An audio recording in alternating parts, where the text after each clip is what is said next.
استخارہ ایک بہت اچھا کام ہے۔ وہ کیا ہے؟ استخارے کے معنی ہے خیر طلب کرنا،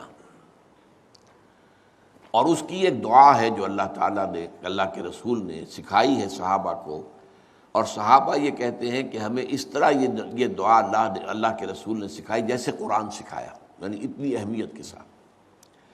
اس کا مسئلہ کیا ہوتا ہے کہ آپ ایک کام کرنے چلے ہیں، ابھی آپ کا دل جو ہے وہ کچھ تذبذب میں ہے کہ یہ کام ٹھیک ہے یا نہیں ہے، اس کا نتیجہ اچھا ہوگا کہ نہیں ہوگا، یہ بیل منڈے چڑھے گی کہ نہیں چڑھے گی۔ تو اس جو آپ کا جو اندر کا جو تذبذب ہے، اس کو ختم کرنے کے لیے دعا کی جاتی ہے کہ اے اللہ، میں تیرے علم سے خیر چاہتا ہوں، اللہم انی استخیرک بعلمک واستقدرک بقدرتک،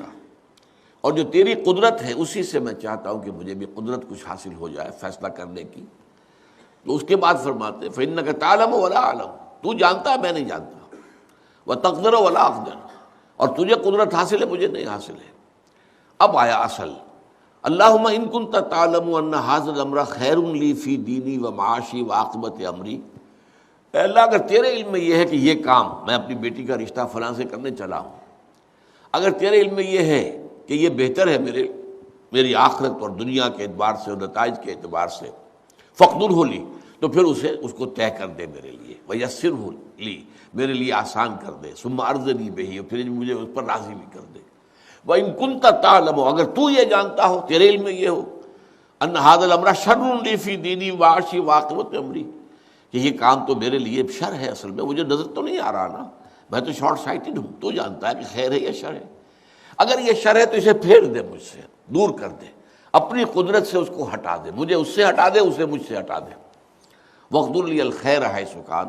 اور جہاں سے بھی ہو مجھے خیر عطا فرما، ثُمَّ أَرْضِنِي بِهِ، اور پھر اس پر مجھے راضی بھی کر دے۔ یہ ہے دعائے استخارہ، اللہ تعالیٰ سے فیصلہ چاہنا۔ اس کے بعد اللہ تعالیٰ جو ہے انسان کے دل کو جما دیتا ہے کسی ایک رخ کے اوپر۔ اب اس کی جو باقی ہمارے ہاں جو ہو گئی ہے شکل کہ کوئی خواب میں آئے، کوئی نظر آئے، یہ کوئی استخارے کا حصہ نہیں ہے، یہ اس کے اندر اضافی چیزیں ہیں۔ لیکن یہ ہو سکتا ہے کہ انسان رات کو جو ہے 2 نفل نماز پڑھے اور اس کے بعد یہ دعا استخارہ کر کے سو جائے، ہو سکتا ہے کوئی خواب کے اندر اسے کوئی اشارہ مل جائے، امکان ہے اس کا، لیکن یہ ہے کہ یہ کوئی ضروری نہیں ہے۔ یہ صرف یہ ہے کہ دل کا کسی پہلو پر پھر جم جانا، ٹھک جانا، یہ اس بات کی علامت ہوگی کہ میں نے اللہ سے بات کہی تھی، اللہ نے میرے دل کو اس پر جما دیا ہے، تو یقیناً اس میں